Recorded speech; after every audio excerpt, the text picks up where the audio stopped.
back to the channel. My name is Abby. Today is number 3 in the flight vlog slash logs. These are basically just a little bit more technical where I talk about details and what I liked and what I didn't like. So it's kind of like a debrief on the flight where I go into details a little bit more. Today's footage for this week, the backcountry flight, I noticed was pretty laid back, but I noticed that the footage was a little bit more chill and laid back, and there ain't nothing wrong with that. Y'all need a break from me screaming at you and yelling at you. Like, I'm normally a little bit too much. My videos sometimes are a tad bit too high energy, just a tad depending on who you talk to, and I feel like this is a very calm, chill, just fall video, so it's going to be a little bit more laid back. Part of that is because I didn't have that much time to edit, and part of that is because I just wanted to go for that feel this week. So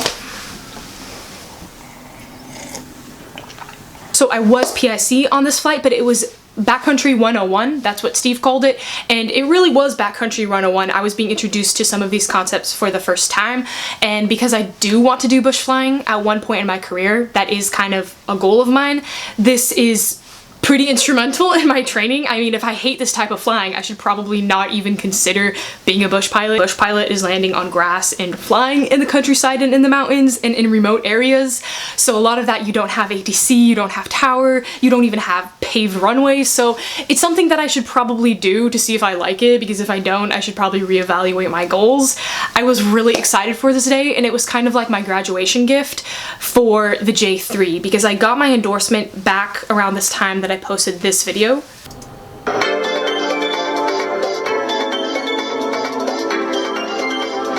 doing landings and I am not ready. We couldn't fly the J3 because it went down for annual for half a year. So the whole summer, basically, I didn't really fly that much this past summer, 2019, and I didn't fly the J3 for months because it was down for annual. Don't like long intros, and this intro is a little bit long, so let's go. I'll see you in the outro. Steve, my CFI, he got me my private pilot, basically said that it is time to introduce me to backcountry, and I've been waiting for this moment for a while. So backcountry is basically mountain slash valley flying. You fly along rivers. In this video, I fly over the river, actually. That is how you get to this airstrip, and it's a pretty remote airstrip. It is also in grass, so I've been landing on grass for really ever since I started my training, but I haven't landed on grass and flown over a river and flown mountain flying. That's another aspect of mountain flying where you have to rely on seat of the pants flying more and more on visual cues and things like that, because you have to actually have skill to do backcountry flying. It's not just like autopilot, let's go. So it's pretty uphill when you're landing. You can even see how uphill that is. Now, Steve had kind of made a picnic thing. We landed and we had a quick picnic. We just had some granola bars and fruit. We didn't have a whole lot of time though because it gets dark too quick now, so. And Steve brought that.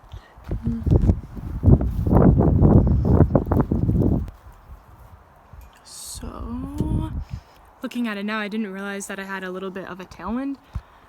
I don't know if you can see, but there is wind coming from that direction. So we landed up here and we had a tailwind, which I didn't really fully realize that it was a little windy. I had a pretty good experience today too, because it's pretty mountainy, bad weather, not real bad, but low clouds. I mean, it's not bad weather, but the clouds.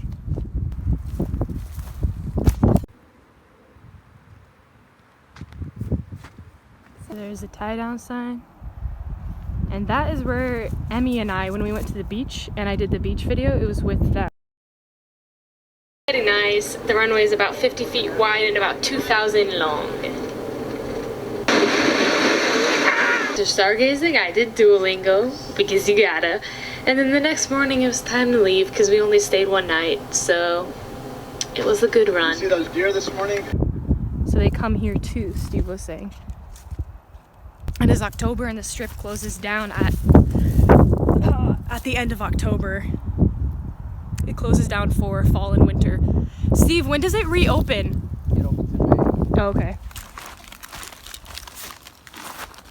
But the thing about backcountry flying is there's also this. So if you're scared of the toilets, then a little bit harder to do backcountry flying. And there's a road here that goes to the hiking. It's really pretty, but we gotta get back before dark, so we landed, had food, peed, and now we have to head out again, basically. You can hear the wind, too. I don't know if I can, though. We flew for about 3.6, so we had to stop and get fuel before going home. I am a much needed contribution to society.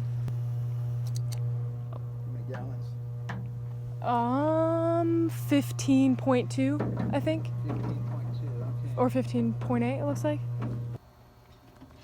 Okay. And then the grounding wire.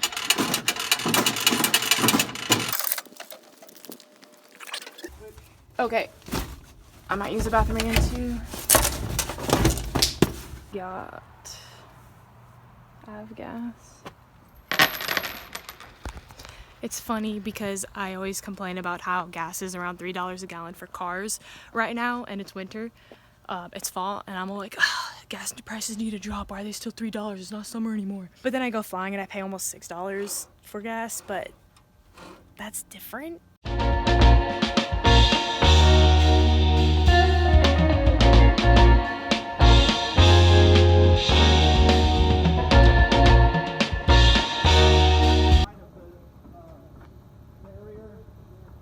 Okay.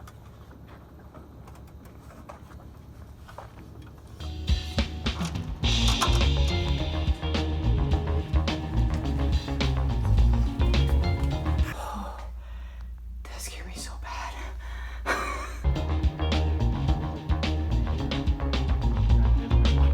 Look at the wings compared to this one. Probably not a good spot to go in for your They're so little.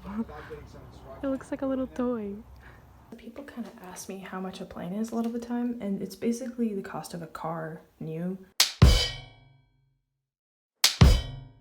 But this is a Cessna 150, which, I mean, you wouldn't be able to go too far with that or hold too many people. It's only 2 people, but...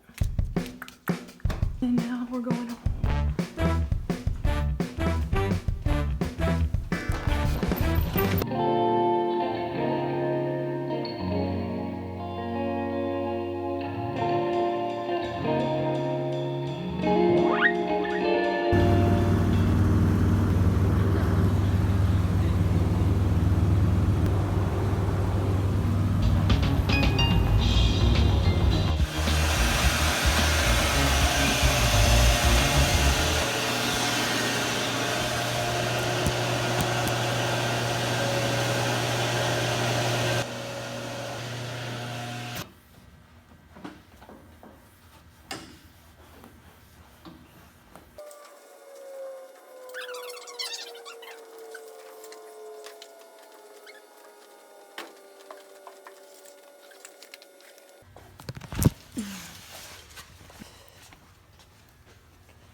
Wow, that was a pretty sunset.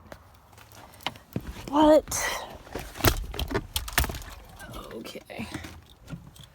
Cute little crack.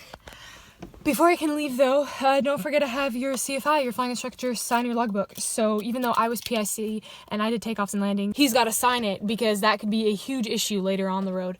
So we're just going over moving the car so he can sign my logbook. And probably he wants to debrief me because that was kind of backcountry 101. So he's probably going to yell at me about something. No, I'm kidding. Steve's cool.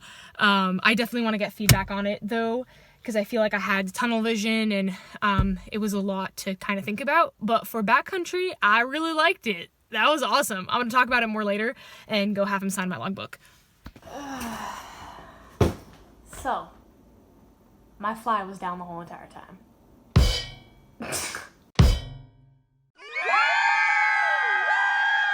One of the things that I've noticed that sticks out to me, because I also had it mentioned when I went in for my driving exam for car, which I actually failed that the first time, and I also failed the written, which is ironic to me because I passed my private check ride, but then I failed my driver's test the first time. She actually did give me constructive criticism, and she said, congratulations for passing, but you kind of get tunnel vision. And I noticed that I did, and sometimes I can still get that in flying because if it's not ADHD, it's hyperfocus, and I just focus on one thing. Like, it might be the runway, or it might be the windsock, or whatever, or it might be the ground, and then that's when I don't really flare, and I kind of land badly and kind of flat. And in this case, I was kind of hyper focusing on the runway, and I didn't notice the windsock too much, and I also didn't notice that it was as windy as it was. That was kind of on my part. It didn't affect my landing, it was fine, but it would have been good if I would have noticed that.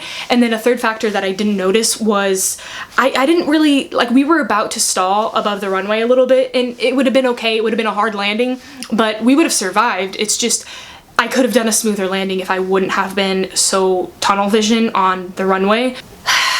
There are many things I can't do in life. One of them is make a decent omelet. The second one is actually spot an airport before Steve. I mean, I think it's happened maybe once or twice, but generally it goes something like this. Abby, we're approaching our airport. It's over there just off the left side of your nose. Do you see it yet?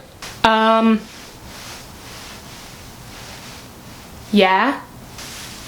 It's right there. Look 10 degrees to your left, up just under the sun a little bit, that cloud, that hill that's shaped, it's a little bit brown.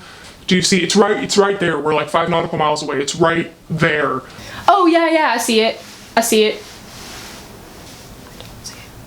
She did not see it. These smaller backcountry airports, bro, I cannot see anything. I can't see anything.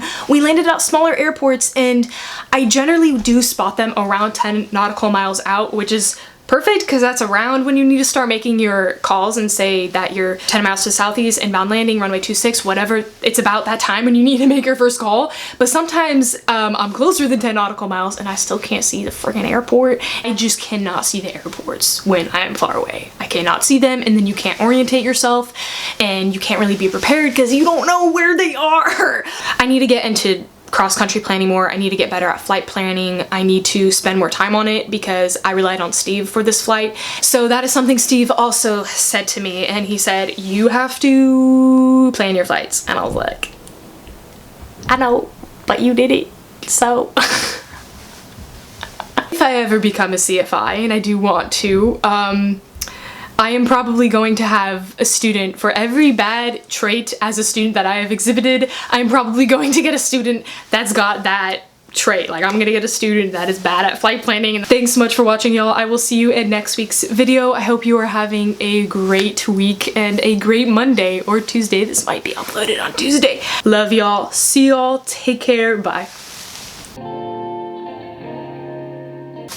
And I did want to mention that Envy Adventures is still flying in this weather. They're still flying. Contact Envy because they can take you to where you want to go, to all those cool sightseeing spots and adventures. They start as low as $39 per person.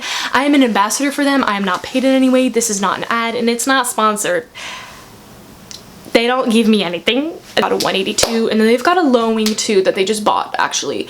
So they're expanding the fleet. It's like a time to be alive, y'all. Weather is kind of trashy, so some of us student pilots aren't really flying as much anymore, but Envy still flies. Go with them. Code for 15% off, fly with Abby. That's always down below in the description, as well as Airbnb. Please use the Airbnb because I'm gonna need those monies really here soon for some trips I'm planning, so please use that Airbnb link. I love you. I would use yours if you had one. The leaves are all falling.